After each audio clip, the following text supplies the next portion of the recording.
This video is strictly prohibited for those under 18 years of age. Those with weak hearts should not watch this video. This channel never condemns superstition. The Bible always says taste and then believe. This video is made for educational purpose, not to hurt anyone religiously or emotionally. I apologize if anyone was hurt in any way.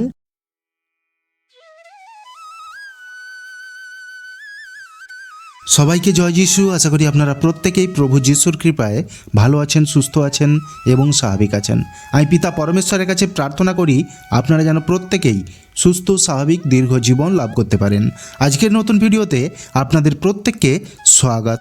আজ আমি আপনাদের সাথে আলোচনা করব মানব সন্তানরা কোন পাপ করলে প্রভু যিশু তাদের কখনোই ক্ষমা করবেন না, কোন পাপীকে প্রভু যিশু চিনতেও চাইবেন না। আমি সৌরভ, আপনারা আছেন A2Z007 লার্নার এসপি চ্যানেলের সাথে। তো চলুন বন্ধুরা, দেরি না করে ভিডিওটা শুরু করা যাক। আজকে আমরা দেখব প্রভু যিশু কোন পাপীদের ক্ষমা করেছিলেন। বন্ধুরা, আমরা বাইবেল পড়লে দেখতে পাই একজন নারী, পাপিনী নারী প্রভু যিশুর কাছে আসেন। যখন প্রভু যিশু ফরিসীদের বাড়িতে নিমন্ত্রিত ছিলেন, তিনি সেখানে খাদ্য গ্রহণ করতে গিয়েছিলেন, তখন সেখানে একজন নারী সেখানে তার কাছে আসেন পাপের ক্ষমা চাওয়ার জন্য। এবং তিনি এসে সেখানে প্রভু যিশুর পায়ে তেল মাখিয়ে তার চোখের জল দিয়ে প্রভু যিশুর পা ধুইয়ে দিতে থাকেন এবং তার নিজের চুল দিয়ে প্রভু যিশুর পা মুছিয়ে দিচ্ছিলেন। আমার প্রিয় বন্ধুরা, আমরা বচন থেকে দেখব এই সম্পর্কে কি বলা হয়েছে। লুক অধ্যায় 7, 37 থেকে 39 পদ। আর দেখো, সেই নগরে এক পাপিষ্ঠা স্ত্রীলোক ছিল।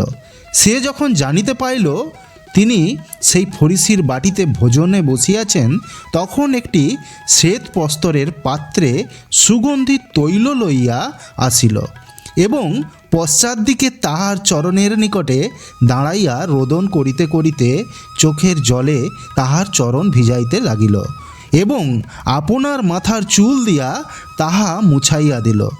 আর তাহার চরণ চুম্বন করিতে করিতে সেই সুগন্ধি তৈল মাখাইতে লাগিল। তাহা দেখিয়া সেই ফরিসিরা তাহাকে নিমন্ত্রণ করিয়াছিলেন। সে মনে মনে কহিল, এ যদি ভাববাদী হইতেন তবে জানিতে পারিতেন ইহাকে যে স্পর্শ করিতেছে সে কে এবং কি প্রকারের স্ত্রীলোক, কারণ সে পাপিষ্ঠা। আমার প্রিয় বন্ধুরা, এখানে বচন বলছে যে নারী প্রভু যিশুর চরণ স্পর্শ করেছিলেন, তার চোখের জল দিয়ে প্রভু যিশুর চরণ ধৌত করেছিলেন এবং তার চুল দিয়ে তার পা মুছিয়ে সুগন্ধি আতর দিয়ে পায়ে লাগিয়ে দিয়েছিলেন, তিনি একজন পাপিনী নারী ছিলেন। লোকচক্ষুতে তিনি পাপিনী ছিলেন, পাপিষ্ঠা ছিলেন।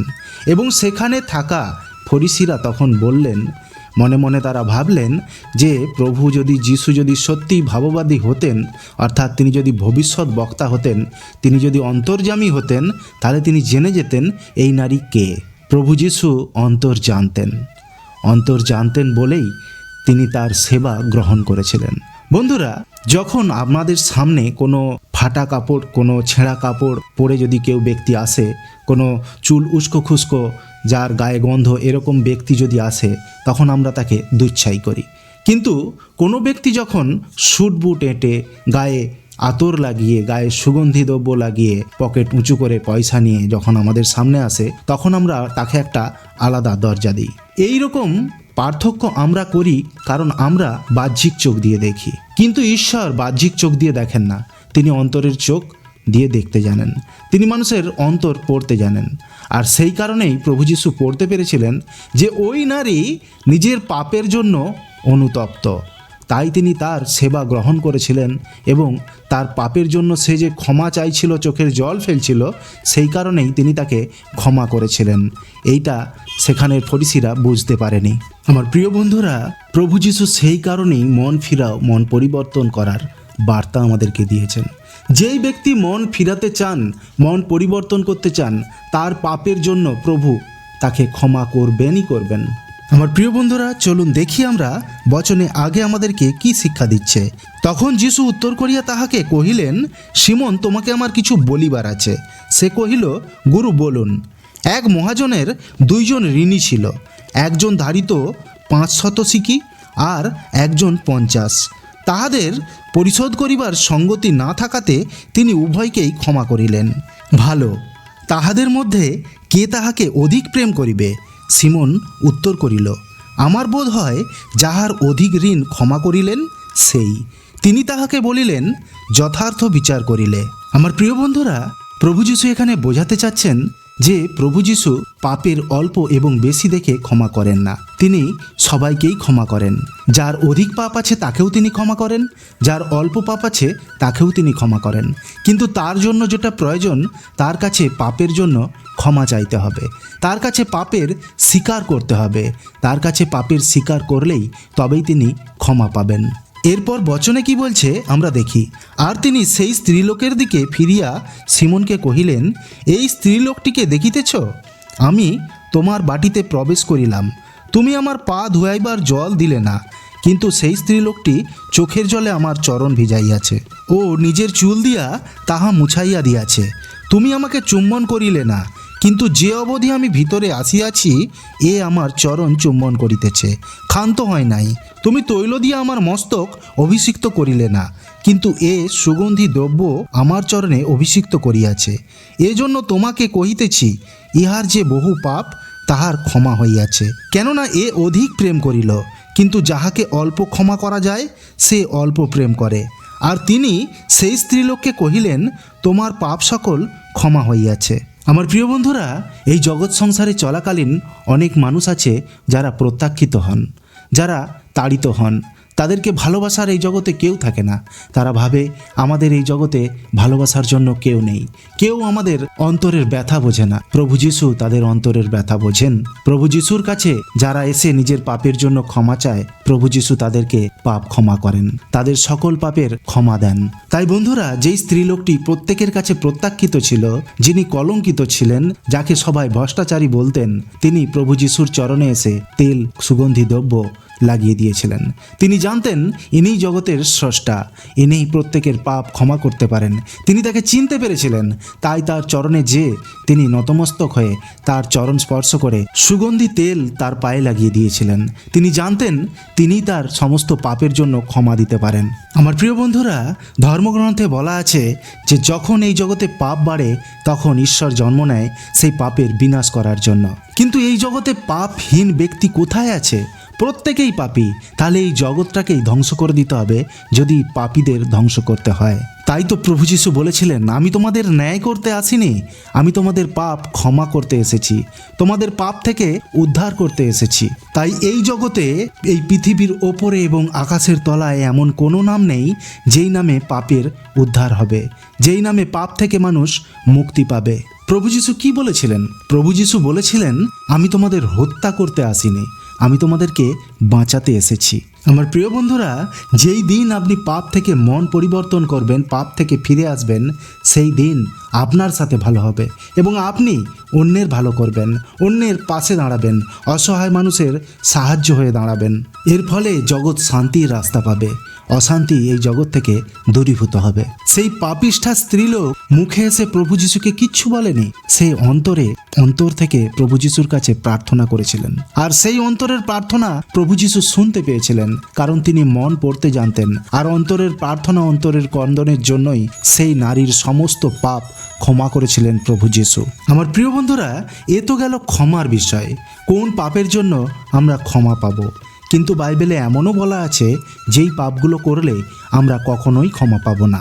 তো চলুন বন্ধুরা, আমরা দেখি যে সেই পাপগুলো কোনগুলো, যেই পাপ করলে প্রভু যীশু আমাদের কখনোই ক্ষমা করবেন না। তো আমরা এই বিষয়ে দেখব মথি 7 অধ্যায় 17 থেকে 27 পদ। সেই প্রকারে প্রত্যেক ভালো গাছে ভালো ফল ধরে, কিন্তু মন্দ গাছে মন্দ ফল ধরে। ভালো গাছে মন্দ ফল ধরিতে পারে না এবং মন্দ গাছে ভালো ফল ধরিতে পারে না। যে কোনো গাছে ভালো ফল ধরে না, তাহা কাটিয়া আগুনে ফেলিয়া দেওয়া যায়। অতএব তোমরা উহাদের ফল দ্বারা উহাদিগকে চিনিতে পারিবে। আমার প্রিয় বন্ধুরা, দেখবেন যারা মণ্ডলীতে বাইবেলের বড় বড় বাক্য প্রচার করে, তারা সেই মুহূর্তে একরকম থাকে, কিন্তু পার্সোনালি তাদের সঙ্গে যখন মিশবেন তাদেরকে বুঝতে পারবেন তারা কেমন। অর্থাৎ তাদের বাক চাতুর্য এবং তাদের বাক কলাপের যে বিভিন্ন পদ্ধতি, তা থেকেই আপনারা বুঝতে পারবেন তারা কেমন ব্যক্তি। এরপর বচনে বলছে, যাহারা আমাকে হে প্রভু বলে, তাহারা সকলেই যে স্বর্গের রাজ্যের প্রবেশ করিতে পারিবে এমন নয়, কিন্তু যে ব্যক্তি আমার স্বর্গস্থ পিতার ইচ্ছা পালন করে সেই পাইবে। এখানে বাক্য কি বলছে? এখানে বাক্য বলছে যে স্বর্গস্থ পিতা যে আদেশগুলো আমাদের দিয়েছেন সেই আদেশগুলো যারা পালন করেন তারাই একমাত্র স্বর্গরাজ্যে প্রবেশের অধিকার পাবেন। সেই দিন আমাকে অনেকেই বলিবে, হে প্রভু আপনার নামেই আমরা কি ভাববাণী বলি নাই? আপনার নামেই কি ভূত ছাড়াই নাই? আপনার নামে কি অনেক পরাক্রম কার্য করি নাই? তখন আমি তাহাদিগকে স্পষ্ট বলিব, আমি কখনোই তোমাদিগকে জানি নাই। হে অধর্মচারীরা, আমার নিকট হইতে দূর হও। অতএব যে কেহ আমার এই সকল বাক্য শুনিয়া পালন করে তাহাকে এমন একজন বুদ্ধিমান লোকের তুল্য বলিতে হইবে যে পাষাণের উপর আপন গৃহ নির্মাণ করিল, আর বৃষ্টি নামিল, বন্যা আসিল, বায়ু বহিল এবং সেই গৃহে লাগিল, তথাপি তাহা পড়িল না। অর্থাৎ প্রভু এখানে বলছেন তার পিতার যে আদেশ রয়েছে সেগুলো যারা পালন করে না, অথচ বড় বড় কাজ করেছে প্রভু যিশুর নামে, প্রভু যিশু তাদেরকে চিনতে চাইবেন না। প্রভু যিশু স্পষ্টভাবে সেটা বলেছেন। কিন্তু যেই ব্যক্তি এই কথাগুলো শোনার পর, তার মন পরিবর্তনের পর সে এই কথাগুলোকে পালন করে চলে এবং নিজের ভিত সে তার প্রস্তরের উপরে তৈরি করে, যাতে যে যেইভাবেই তাকে বিভ্রান্ত করার চেষ্টা করুক না কেন সে বিভ্রান্ত হয় না, তার গৃহ অর্থাৎ তার বিশ্বাসের ভিত কখনোই কেউ নাড়াতে পারবে না।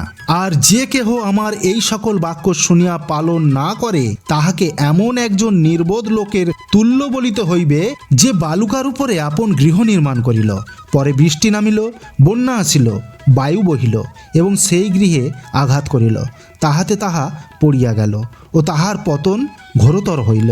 প্রভু বলছেন যারা অল্প বিশ্বাসী, যাদের বিশ্বাস দৃঢ় নয়, যারা ঠুনকোভাবে, যারা বাইবেলের বচন না জেনে নিজেদেরকে খ্রিস্ট বিশ্বাসী বলে দাবি করেন, তাদের যে কেউ বিভ্রান্ত করতে পারে। অনেক খ্রিস্ট বিশ্বাসীরা রয়েছেন যারা খ্রিস্ট বিশ্বাসী হয়েও বিভ্রান্ত করতে থাকে মানুষদেরকে। সেই সমস্ত বিভ্রান্তকারীরাই এখানে বায়ু, ঝড়, বন্যা এরাই হলো তারা। আর এদের কথায় যাদের ভিত শক্ত নয় তারা নড়ে যাবে, নিজেদের পথ থেকে সরে যাবে, আর তাদের পতন অধিকতর হবে। এটাই প্রভু যিশু এখানে বলছেন। আর এই সমস্ত পাপীদের পাপ প্রভু যিশু কখনোই ক্ষমা করবেন না, তিনি বচনবদ্ধ আছেন বাইবেলের মধ্যে। এবং প্রভু যিশু এটাও বলেছেন যে এই মানব জগতের নিন্দা করে, যে ঈশ্বর নিন্দা করে, তাদের ক্ষমা হইলেও হইতে পারে, কিন্তু যে পবিত্র আত্মার নিন্দা করে তার কখনোই ক্ষমা হবে না।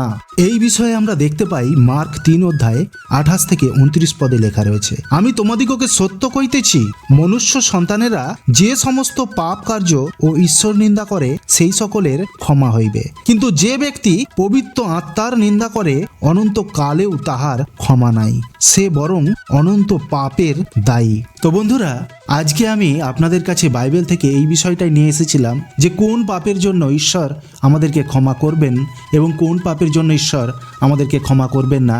আশা করি ভিডিওটা আপনাদের ভালো লেগেছে। যদি ভিডিওটা আপনাদের ভালো লেগে থাকে লাইক, শেয়ার, কমেন্ট করবেন। আর আপনি যদি চ্যানেলে নতুন হয়ে থাকেন চ্যানেলটা সাবস্ক্রাইব করে নেবেন। এতে প্রভু পরমেশ্বরের বাক্য আমি আপনার কাছে রোজ পৌঁছে দিতে পারবো। আপনার নাম এবং সমস্যার কথা আপনি লিখে জানাবেন, আপনার জন্য প্রার্থনা করা হবে। Be positive and think positive.